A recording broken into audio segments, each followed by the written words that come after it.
Hello everyone and welcome to the Safety and Compliance Center. This is Bilal Khan and here I will simplify NEBOSH IGC course for you.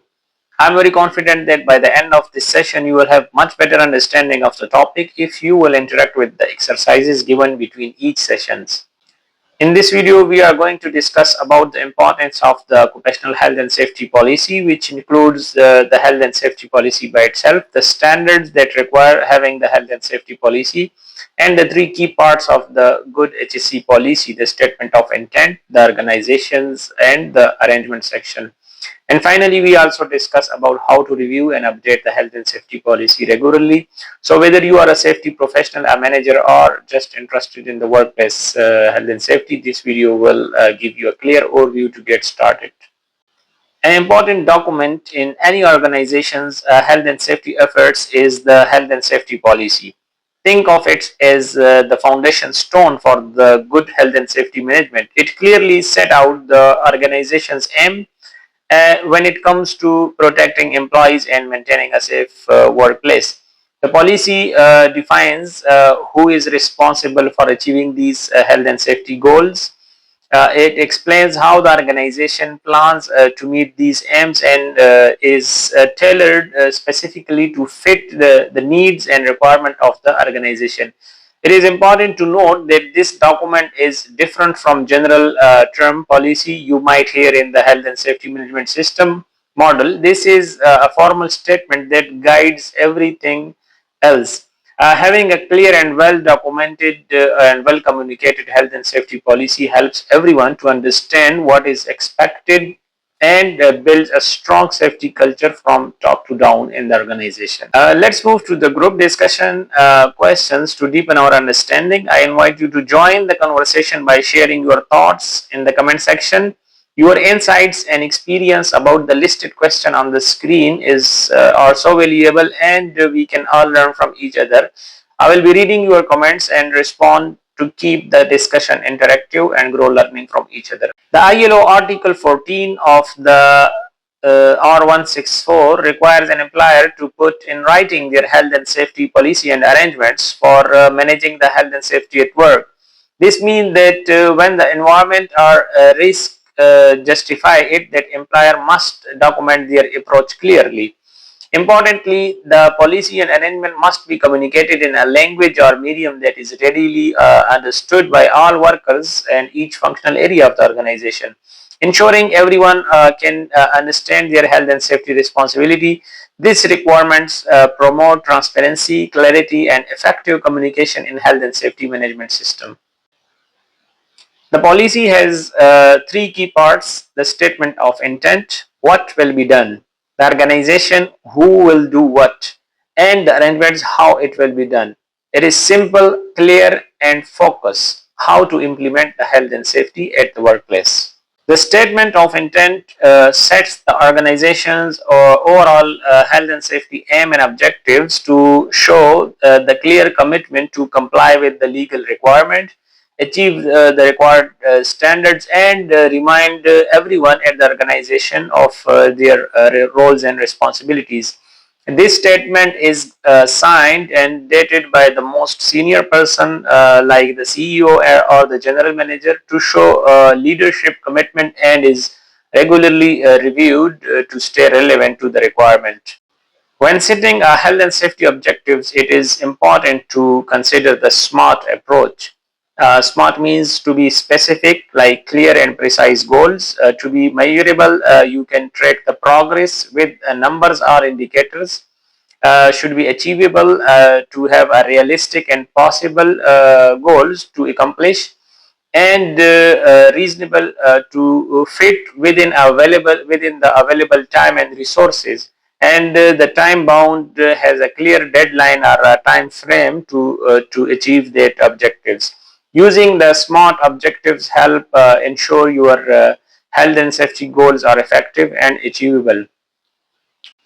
When setting the health and safety objectives, it is important to consider several factors: who will be responsible for setting the objectives, how the objectives will be established at each functional level of the organization. All relevant legal and other requirements should be considered.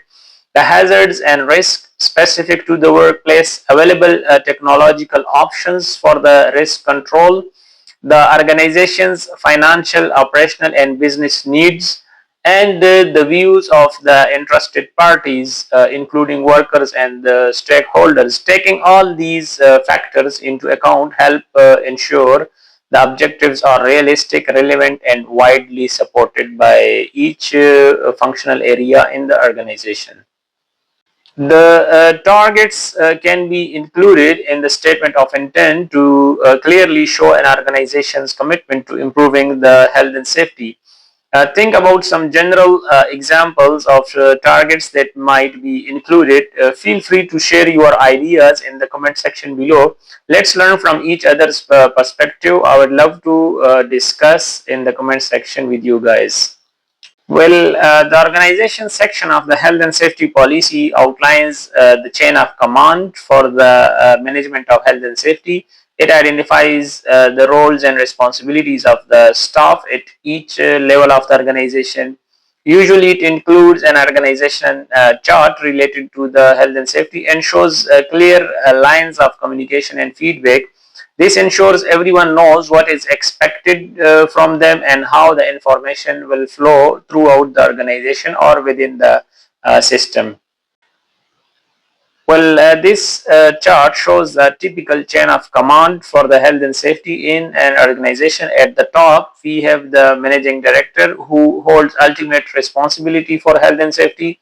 Below them are the directors, followed by the managers who oversee the specific areas. Then it comes to the supervisors who manage the day-to-day operations, and finally the workers who carry out the task. Each level has defined roles and responsibilities to ensure that the health and safety is managed effectively throughout the organization. In any organization, health and safety responsibilities are clearly defined to ensure everyone knows their role. The CEO or the managing director is ultimately responsible and accountable for the health and safety performance. Management handles the day-to-day management of health and safety activities. All employees are responsible for working safely and responsible to follow the procedures. The competent people like the first aiders, the fire marshals have specific duties to support the safety on site. And specialist health and safety practitioners provide expert advice and guidance to help the management and employees to meet their responsibilities. A clear definition of roles like this is essential for an effective health and safety management system. The arrangement section of a health and safety policy outlines the specific procedures and controls in place to manage the risk and keep everyone safe at the work. Some common topics covered here are to carrying out the risk assessment to identify and control the hazards, providing the information, instruction, and training for all workers, reporting, recording, and investigating the accidents and near misses, consulting and involving the workers in the health and safety matters, developing the safe system of work tailored to the specific task, ensuring the adequate workers welfare facilities for workers and the first aid provision at workplace, managing the fire safety and prevention of accidents, establishing clear emergency procedures for all situations, monitoring the compliance level through regular audits and inspections. These arrangements help to translate the policy commitments into practical action on the ground. Well, here is very simple question listed on the screen. Please take a moment to write down your thoughts and ideas in the comment section below. I will love to answer your comments and keep the discussion ongoing to keep this session interactive. Well, in addition to the general arrangements, the organization needs to address the specific risk and challenges such as the lone working and the safety measures it requires, the noise exposure to control to protect the hearing ability of the workers, the vibration exposure to control for workers using the vibrating tools, managing the exposure to toxic materials, controlling the crowds in busy or public areas, managing the transport related issues on site, and meeting the specific health surveillance requirements for certain hazards. And lastly, ensuring the safe and compliant waste disposal. These specific arrangements help tackle the unique risk that could otherwise be overlooked.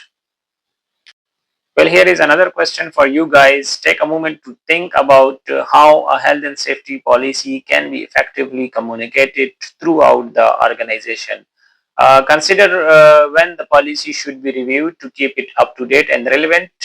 Feel free to share your thoughts in the comment section, and I would love to answer that to keep this session interactive and grow learning from each other.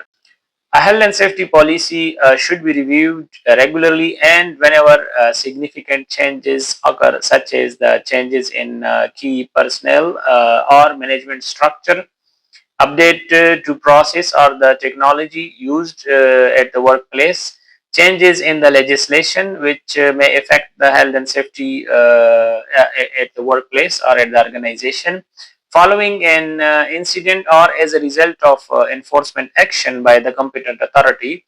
After completing an audit, if it may suggest to review the policy based on the feedback from the workers or consultation, where they may suggest to update or change the health and safety policy. And simply with the passage of time, such as annual review is common everywhere, regular reviews ensure that the policy remain relevant, effective, and aligned with the current needs by the stakeholders or by the legal authorities. Well, that is the end of this module. Now, take a moment to reflect on the questions shown on the screen. Please record your responses in the comment section to keep this session interactive. I will be reading and responding to your answers to keep this session interactive and grow learning from each other. Thank you very much for watching this video from the Safety and Compliance Center. If you have any questions regarding this session, please drop your questions in the comment section below.